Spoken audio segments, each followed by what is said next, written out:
السلام علیکم ناظرین،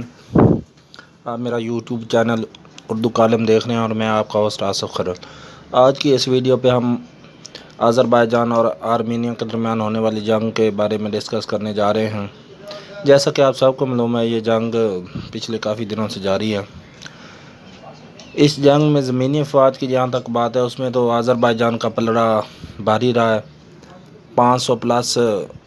آرمینیائی فوجی جو ہیں وہ اس جنگ میں ہلاک ہو چکے ہیں، اور آذربائیجان کے فوجیوں کی شہادتیں تقریباً 50 کے قریب ہیں۔ اس کے علاوہ کچھ لوگ سویلینز بھی اس جنگ میں مارے گئے ہیں، جس کی وجہ آرمینین ایئر فورس کی طرف سے سویلین آبادی پر اندھا دھند بمباری کہا جا سکتا ہے۔ جنگ کی موجودہ صورتحال کے حوالے سے ہم بات کریں تو زمینی طور پہ تو آذربائیجان کافی طاقتور نظر آ رہا تھا، کیونکہ اس کے ساتھ کچھ دوست ملکوں خاص کر ترکی اور ایک بڑے اسلامی ممالک جس کا یہاں پہ نام لینا مناسب نہیں ہوگا، وہ شامل حال رہا ہے۔ لیکن جہاں تک فضائیہ کی جنگ کا سوال ہے، اس میں آذربائیجان کی ایئر فورس کے پاس 60 کے قریب اسٹرائک ایئر کرافٹ موجود ہیں، جبکہ آرمینیا کے پاس یہ تعداد 45 کے راؤنڈ اباؤٹ ہے۔ لیکن آرمینیا کی فضائیہ جو ہے اسے رشیا اور دوسرے یورپین ممالک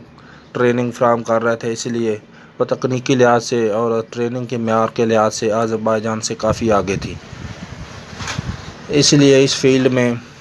آذربائیجان آرمینیا سے مار کھا رہا ہے۔ لیکن پچھلے دنوں میں آذربائیجان کے صدر نے ٹی وی کے خطاب میں اس جانب اشارہ کیا ہے، اور جہاں تک انٹیلیجنس کی اطلاعات اور اندر کی خبریں ہیں، آذربائیجان نے پاکستان اور ترکی سے درخواست کی ہے کہ وہ اپنے ایئر فورس اور زیادہ تر اپنے پائلٹس کو تیار رکھے، کیونکہ آرمینیا کے مقابلے کے لیے انہیں کسی بھی وقت ان کی ضرورت پڑ سکتی ہے۔ پچھلے 10 سالوں کے درمیان آذربائیجان اور پاکستان کے درمیان اچھے دفاعی تعلقات جاری ہیں، جن میں مزید پیش رفت اس جنگ کے دوران بھی ہو رہی ہے۔ جیسا کہ پچھلے دنوں میں آپ نے سنا ہوگا، آذربائیجان نے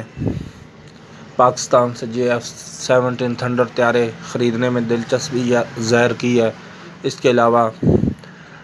آذربائیجان ہمیں قطر سے 100 گنا سستی قدرتی گیس بھی فراہم کرنے کے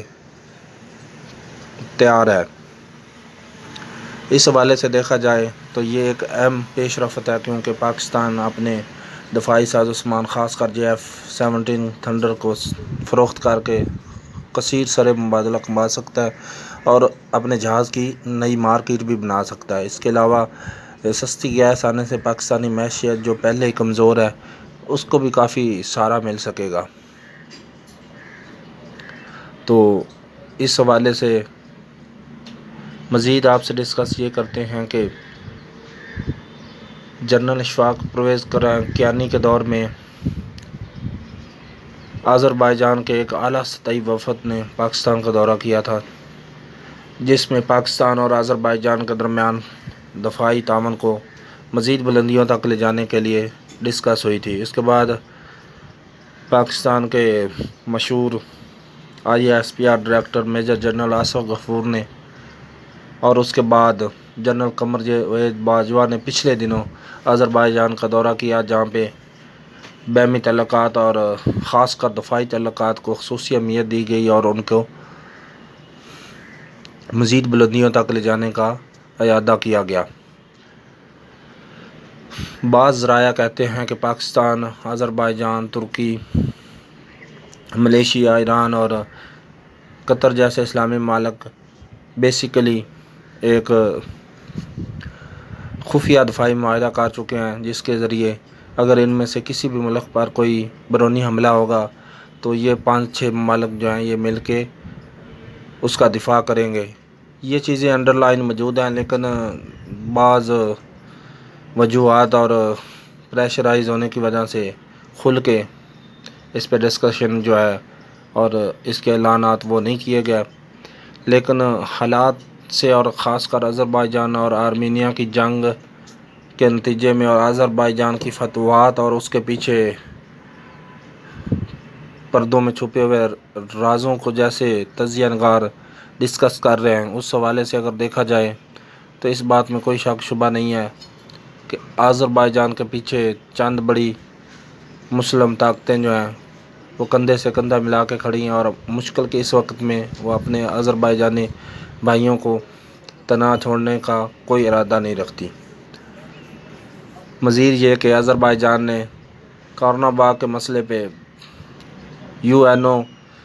کی قراردادوں کا مزید انتظار کرنے سے انکار کر دیا ہے۔ ان کا کہنا ہے کہ ابھی ہم 30 سال جو ہے اس انتظار میں گزار چکے ہیں، مزید 30 سال ہم نہیں گزارنا چاہتے، لہذا اب اس مسئلے کا حل ہو کے رہے گا۔ اس میں ہمارے لیے اور فلسطینیوں کے لیے ایک سبق ہے کہ اپنے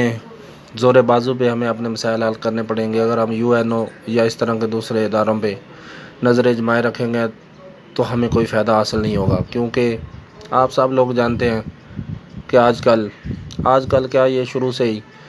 UN اور اس جیسے دوسرے ادارے جو ہیں یہ ایک خاص مقصد کے لیے اور چند بڑے ممالک کو فائدہ دینے کے لیے بنائے گئے تھے، اور وہ انہی کے غلام بن کر فیصلے کر رہے ہیں۔ اپنے فیصلے اور ان پہ عمل درآمد میں کسی قسم کی آزادی حاصل نہیں ہے، لہٰذا آذربائیجان نے جو طریقہ اختیار کیا وہی طریقہ بالآخر تمام مسلمانوں کو اختیار کرنا پڑے گا، جس کے بعد وہ اپنے مسائل یقینی طور پر حل کر سکیں گے۔ شکریہ۔